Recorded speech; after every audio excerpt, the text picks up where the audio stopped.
Welcome to SA News Weekly News Update. We'll cover the top stories from across the United States, important developments worldwide, and new insights from the world of health and science.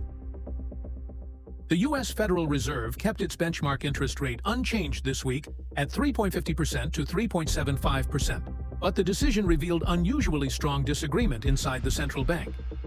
3 of the 12 voting policymakers preferred an immediate quarter percentage point rate increase. The split reflects continuing concern over inflation, even after some recent economic indicators showed improvement. The Federal Reserve has maintained a long-term inflation goal of 2%, while inflation remains above that level. Federal Reserve policy influences borrowing costs throughout the economy. Mortgage rates, car loans, business borrowing, and credit card interest rates can all remain elevated when benchmark rates stay high. The University of Michigan reported on July 31st that its Consumer Sentiment Index increased from 49.5 in June to 55.2 in July. Consumers nevertheless continue to report concerns about purchasing power and the overall cost of living. The combination creates an unusual economic picture. Consumers appear somewhat more confident, while the central bank remains concerned enough about inflation that several policymakers are already advocating another rate increase. The next inflation and employment reports will therefore be particularly important in determining what happens to U.S. interest rates later this year. A significant election law dispute reached the U.S. Supreme Court this week when the Trump administration asked the justices to allow implementation of portions of an executive order concerning mail-in voting. A federal district judge had previously blocked enforcement of the order in 23 states and Washington, D.C., while litigation proceeded. The judge concluded that the Constitution gives states an important role in determining and administering voter eligibility requirements, and found that the states challenging the order had standing to sue. The administration then sought emergency relief from the Supreme Court after a federal appeals court declined to suspend the lower court ruling. Among the executive order's provisions are directions involving federal agencies and voter eligibility information, as well as requirements affecting the handling of mail ballots by the U.S. Postal Service. The administration argues that the challenge was brought too early because agencies are still determining how the executive order would ultimately be implemented. The states challenging it argue that the directive creates election administration problems and exceeds presidential authority. The Supreme Court has asked the states involved in the litigation to respond to the administration's request by August 3. Southern Japan was struck by a major earthquake this week, leaving at least 25 people dead and creating a second emergency for survivors as extreme summer temperatures complicated recovery operations. The magnitude 7.1 earthquake struck Kumamoto Prefecture on Tuesday, heavily affecting the Yatsushiro area. Houses were damaged, streets cracked, and industrial facilities were disrupted. By Thursday, roughly 58,000 households were still experiencing interruptions to running water or electricity. With temperatures around 35 degrees Celsius or 95 degrees Fahrenheit, authorities became increasingly concerned about heat-related illness among residents and people staying in evacuation centers. Japan's self-defense forces deployed water tankers and emergency supplies, while air conditioning equipment was brought into evacuation facilities. The earthquake also affected an economically important region. Toyota, Honda, Nissan, Sony, and other manufacturers temporarily halted some operations. Taiwan Semiconductor Manufacturing Company, which has major semiconductor facilities in Kumamoto, evacuated employees and briefly suspended operations while assessing conditions. Japan has extensive earthquake-resistant construction standards and conducts regular disaster drills. But the event demonstrated how even highly prepared regions can face severe problems when earthquakes damage water, electricity, and transportation infrastructure.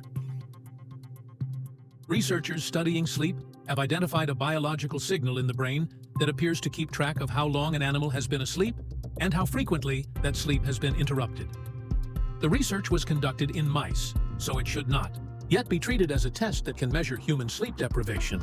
But the finding could help scientists better understand something that has been surprisingly difficult to measure: the biological accumulation and repayment of sleep need.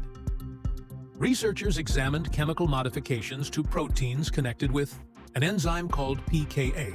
While mice were awake, levels of these protein modifications remained relatively high. Once the animals fell asleep, the signal gradually declined. That means the chemical process appeared to record not simply the number of minutes spent asleep, but also how fragmented that sleep had been. The finding could eventually become important, because current measurements of sleep deprivation rely heavily on sleep duration, behavioral tests, and brainwave recordings rather than a simple biological marker showing accumulated sleep need. However, considerable research would be needed before scientists know whether the same mechanism can provide a practical biomarker in humans. International Friendship Day is observed every year to recognize the importance of friendship, trust, and support in human life. Friends may help us during difficult moments, offer emotional comfort, and stand beside us when circumstances become challenging. However, human relationships are limited by circumstances, ability, and mortality. Even the most sincere friend cannot protect us from every hardship, disease, accident, or death. The spiritual knowledge explained by Sant Rampal Ji Maharaj presents a deeper understanding of friendship. God is the only true and eternal friend of every soul. According to these teachings, the Supreme God is not limited by human weakness. When a devotee follows the correct method of worship, lives according to spiritual discipline, and remains devoted to God, the Supreme God can protect that person during difficult situations in this life.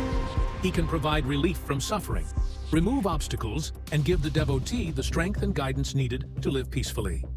But God's friendship is not limited to temporary help in this world. Its greatest purpose is to free the soul permanently from the cycle of birth, death, and suffering. Sant Rampal Ji Maharaj explains that complete salvation is achieved when a soul receives true spiritual knowledge and follows the authentic path of worship described in the Holy Scriptures. Through this worship, the soul can reach Satlok, the eternal abode of the Supreme God. Satlok is described as a place where there is no death, disease, old age, sorrow, or fear.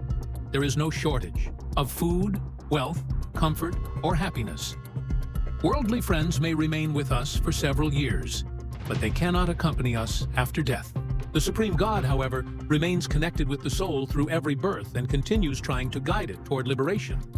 Therefore, the deeper message of International Friendship Day is not merely to identify who supports us in ordinary life. It is also an opportunity to recognize the Supreme God as our closest, most dependable, and eternal friend. And that wraps up this week's bulletin. Thank you for joining SA News, and we'll see you next week. Truth that you want to know.